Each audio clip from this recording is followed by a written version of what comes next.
What is the difference between a citizen charged with sexual assault with a minor family member and a law enforcement charged with the same crime?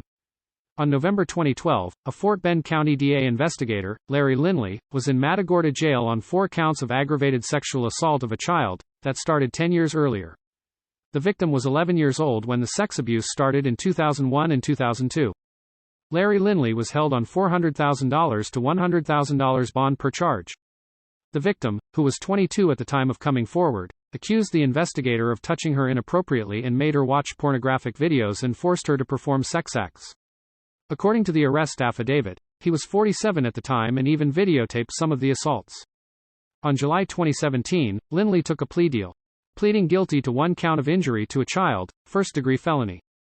The punishment was guilty. Terms of plea bargain: 10 years deferred probation, court costs, $2,000 fine, 850 hours community service, no contact with victim or victim's family, sex offender conditions but allow internet access, surrender peace officer certification, 78 days as a condition with CTS of 78 days. By searching the Texas Sex Offender Registry, Larry Lindley doesn't appear since the final charge was only injury to a child. In 1992, Worden was convicted and placed on Sex Offender Registry for sexual assault. In February 2019, Earl Worden, a citizen, was charged and arrested on 1 count of sexual assault of child. He was held on a $50,000 bond. A Deer Park police officer accused him after speaking with Worden's ex-wife and daughter. The State of Texas versus Earl David Worden.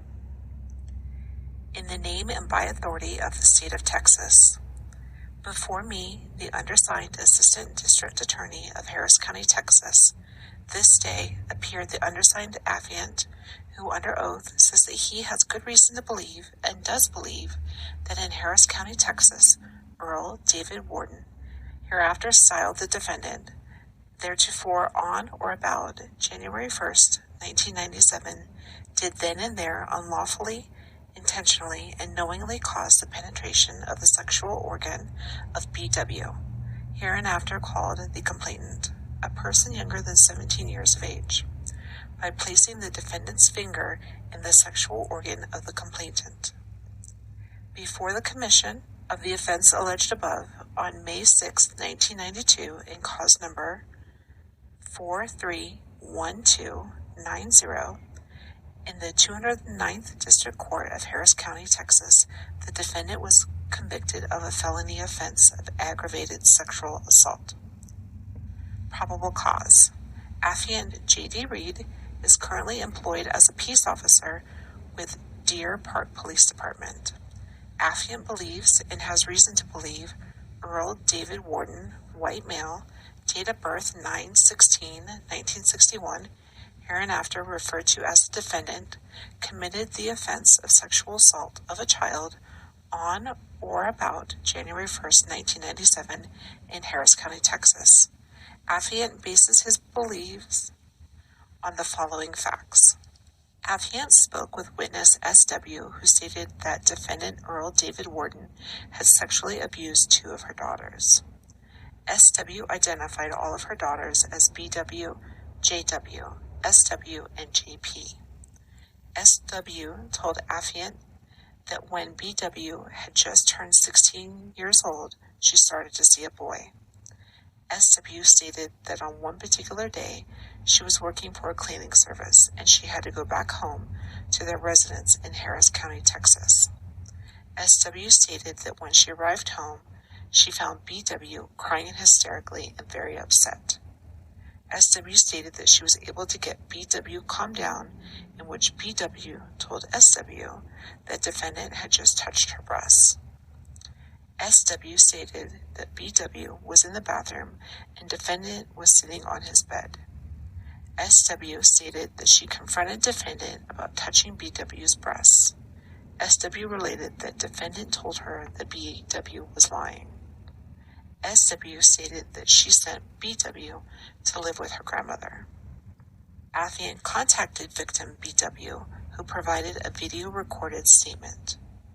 Affiant believes B.W. is a credible and reliable person.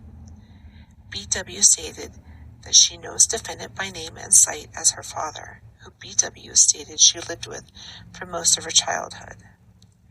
BW told Affiant in a video-recorded interview that defendant started to sexually abuse her when she was 14 years old. BW stated that the sexual abuse occurred when she moved into the trailer at a location Affiant knows to be in Harris County, Texas, after she transferred from Pasadena Independent School District to the Houston Independent School District. BW went on to say that the sexual abuse started to occur soon after she and her siblings received beds from a donation drive and when she was in 9th grade at Ross Sterling High School. BW stated that defendant would come into her room during the nighttime hours and put his hand up her shirt. BW related that defendant would put his hands down her pants and in what she described as fingering me by inserting his finger into her vagina. BW stated that this happened every night when she was home and she would wear jeans to try to make it more difficult for defendant to sexually abuse her. BW stated she could also see defendant's face when he would finger her, and sometimes as she rolled away, he would go away and not sexually abuse her. BW described herself as scared and disgusted when defendant would sexually abuse her. BW then told Affiant about an incident when defendant attempted to sexually assault her. BW stated when she was 17 years of age and it occurred in the fall of 1998, BW stated it occurred in her trailer in Harris County, Texas. BW related that defendant had found out she had a boyfriend, and BW stated that SW was gone and defendant called her into his room. BW related that defendant asked her if she liked her new boyfriend and if she wanted to date in general. BW then told Affiant that defendant told her he will let her go on a date with this guy if defendant could take her virginity. BW stated that the defendant then pushed her onto his bed and tried to take her shirt off. BW stated defendant got her pants unbuttoned and kept telling her, "Quit acting like this." BW also stated that defendant got on top of her and laid on her. BW stated she was able to get away and she grabbed a knife to defend herself and stated she was going to kill him. It was at this time during the interview, Affiant observed BW become emotional and hold her hand up as if she was holding the knife. Affiant noted it was as if BW was going back to that moment. BW stated that SW came home, in which BW stated the defendant told SW she was going crazy for no reason. BW stated that this occurred in approximately fall of 1998 because she was sent off to live with her grandmother Joyce, and she spent Thanksgiving with Joyce, who has since passed away. When asked, BW stated that she told her cousin Sonia Claver about the sexual abuse. Affiant contacted Sonia Claver, who Affiant believes to be a credible and reliable person.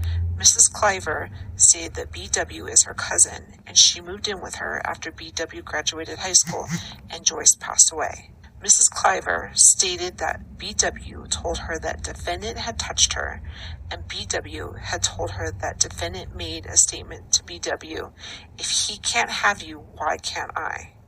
Mrs. Claver also told Affiant that she conducted the donation drive for BW's family so that they could get beds. Affiant contacted BW's sister, witness JW, who Affiant believes to be a credible and reliable person.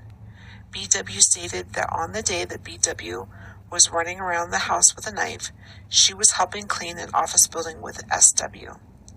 JW stated that she and SW were called back to the house, and when they got home, BW was in the bathroom and defendant was in the bedroom.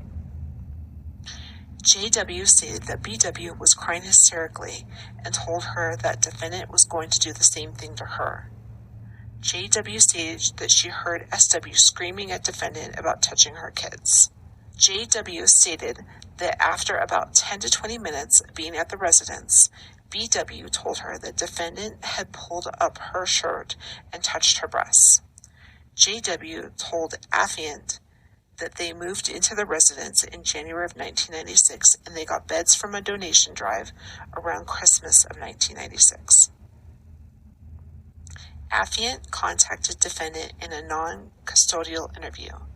The defendant confirmed his identity and relationship to BW. Defendant denied ever sexually abusing any of his children. Defendant was confronted with him trying to take BW's virginity. Defendant acknowledged that he and BW had a big blow-up because she was 16 years old and dating an older man. Defendant stated that he does not get along with his children because he was in and out of jail and he cheated on SW. Affiant believes on or about January 1st, 1997 to be the offense date for the sexual assault of BW due to the fact that JW stated that they received beds from a donation drive in Christmas of 1996, and BW stated she started to be sexually abused by defendant after they got the beds from the donation drive. On January 1st, 1997, BW was 15 years old and defendant was 35 years old. Worden was found guilty by a jury on December 2022 and sentenced by the judge to 20 years in Texas Department of Corrections and taken into custody. Why are law enforcement not held to the same punishment as a citizen? Law enforcement are given opportunities to give up their badge in exchange for a lesser crime or even have the crime completely dropped. The question every person should be asking is just how many law enforcement officers are walking free or even working in law enforcement in another state today.